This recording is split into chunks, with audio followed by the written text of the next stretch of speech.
When romantic relationships end, there's a breakup. But why does it feel a bit different when it comes to friendships? In this video, we're going to dive into what to do when it feels like a friendship no longer serves you.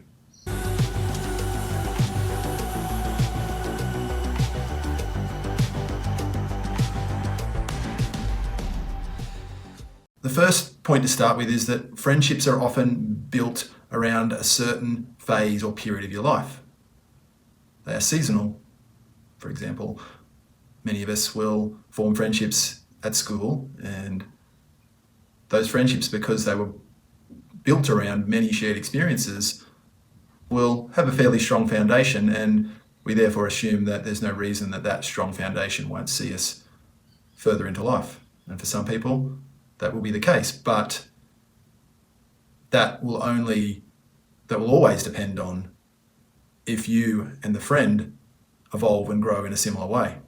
So the fact that friendships are seasonal in a lot of ways, and that the chances of growing with someone from a young age all the way through life can be very slim. And it's more likely that we grow in different directions as we evolve. And the same goes for friendships formed in our adult years.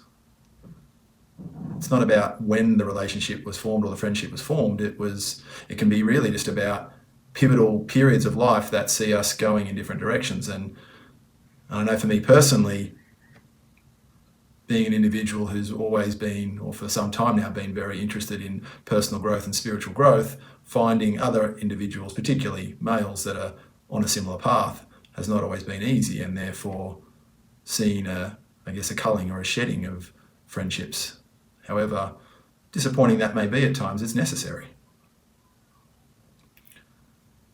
And that outgrowing is certainly not about failing. I know in the past I've sometimes wondered whether I've failed and not been able to be understanding enough, but I now see that it was just no longer serving me and it was necessary. And the sort of signs that I think we can all look at when it comes to deciding if a friendship has run its path is the friendship emotionally draining? Is it that you feel invalidated and unseen? Do you feel like you can't be yourself authentically within the friendship? Is there tensions? Is it one-sided where you're putting all the effort in?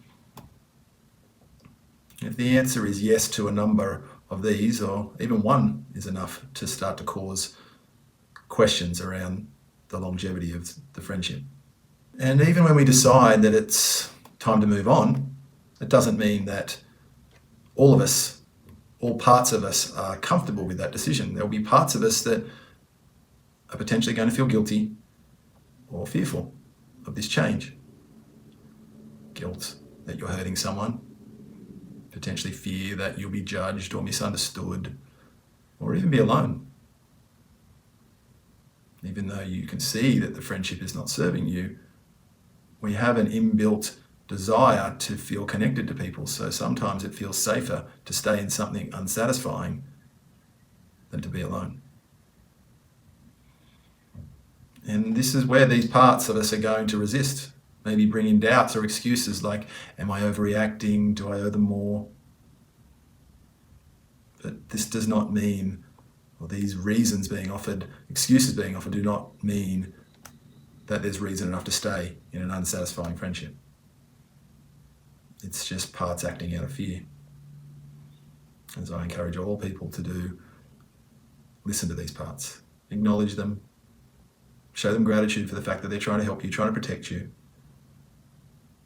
But that if on a deeper level your essence, your core self, your soul knows what needs to happen, that these parts hopefully can let you lead from that space. It's also helpful to really have gratitude for the role that particular friendship played for you, that there's no accidents, that certain people come into our lives for certain periods to play certain roles, and there can always be gratitude found for what the friendship offered you at particular times. What did you learn through the dynamic with that person, even if it was about stepping into your power more rather than what they always offered you in the friendship. What old patterns did I start to notice from being in this friendship that came to the forefront that I could then work through and grow through? So once you've decided that maybe this friendship isn't for me anymore, what do you do next? Do you fade out, or are you more direct? And it depends completely on the type of friendship you're dealing with. If it's something that has been substantiated over time, that it has been a deeper friendship that's existed for some period of time, then showing the other individual enough respect to be direct about what's going on for you is, I would suggest, the more honourable path to take. If it's a casual friendship that hasn't had a lot of depth or frequency to the connections, then fading out may not be much of a problem. When being direct with someone, it's important to be clear about why you're making this choice. And statements such as, I value our past, but I just feel our values or views don't align anymore, could be a nice way to lead in. And you can see or hear from that example that I'm using I statements. I feel, from my perspective, it's very important to come from the perspective of oneself. If you lead into a discussion like that with, you are doing this, you're annoying me, you're frustrating me, that's not respectful, that's blaming. If we own our own perceptions around why it doesn't feel right for us anymore, this particular friendship, then that is coming from a place of respect. And when you do that, expect a potential reaction, particularly if there's someone that you feel isn't at the same emotionally aware level that you perceive yourself to be at. Then them being defensive, hurt, blaming, maybe trying to make you feel guilty for your choice could very well be the reaction that you get. But it is important to remember that you have not made them feel anything. You've spoken from your heart, you've spoken honestly, and if you've done it respectfully, then you do not need to carry any guilt walking away from that situation. If they choose to feel bad because of your openness and your honesty, then that's their perception. They've decided to perceive it in a particular way. So instead of having a perception of, that's fair enough, we've moved in different directions, they might have the perception of, oh, how dare they, I can't believe they're leaving, you're leaving me, etc. That's their perception. And you can hold your head high, stepping away from that friendship, knowing that you've expressed yourself assertively and respectfully. But if you feel afterwards that there's still emotions lingering, that there's still this connection that's feeling unresolved, then from an energetic perspective, it's very similar to some of the rituals that you might engage in ending a relationship, where people write letters and burn them. Don't send them, just to express. Meditating and focusing on cutting cords. And also just, even in that letter, it can be some gratitude, not stating just all the disappointments and the hurts, but that written expression, or even in that cord cutting meditation, expressing the appreciation for what the friendship offered in the past.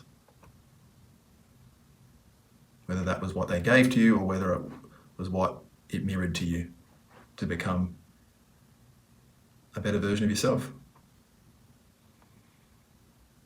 And when we move out of alignment with people that no longer resonate with us, we create space for the people that do align with our particular frequency, with where we're at right now. People who will be reciprocal, will be more present to you and grow with you. And so that act of letting them go, it was an act of love for you and for them. You know the intention that you came from. As long as that is the space you've come from, just a letting go of what no longer serves you and is authentic for you, you can wish them well, honour them on their journey, and give yourself the full permission to continue to evolve. Thanks for watching.